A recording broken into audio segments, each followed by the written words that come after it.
Like the very first district that I taught in, they literally handed us a series of notebooks that was every single lesson plan that you teach kindergarten all the way through 6th grade.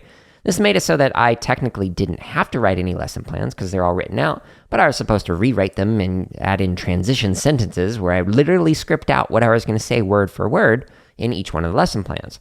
As a new educator, this made it so that I had content to work with and I didn't have to stress out every single week trying to come up with lessons for each of the kids that I worked with. While that might sound great for the educator, it doesn't mean that was a great experience for the students. There were so many 6th graders who were like, why do we need to sing this childish song? And I was like, I don't know. I didn't write the curriculum. This is just what we have to do. And then there were so many classes that I worked with that did not speak English, and we were forcing them to sing a song that they did not understand in English. So on one hand, it made my life easier and not having to plan things, but on the other hand, it made the educational experience worse for the student. But with the other approach, where things are much more flexible, quote, the teacher's task is to be sensitive to the flow of events and to the student's engagement in those events in order to make appropriate adjustments and, indeed, to invent activities that are appropriate for the students.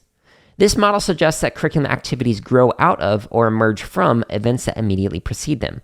The teacher is less concerned with arriving at a predetermined destination on time than with getting students engaged in activities that are emotionally satisfying and intellectually productive.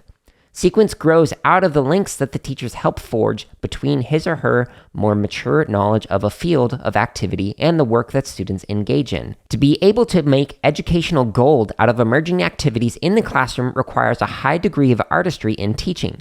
Artistry in teaching is more likely to occur when the classroom provides a context for improvisation and where unpredictability rather than predictability of activities and consequences is acknowledged. When plans are tightly organized, when objectives are highly specified, where a timeline is prescriptive in its detail, routine is given a place of privilege.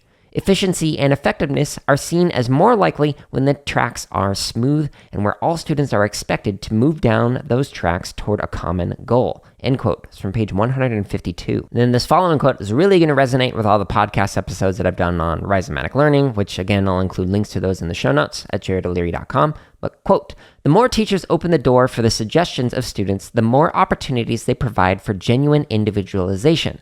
What such a curriculum promotes are individualized outcomes and individualized activities, end quote.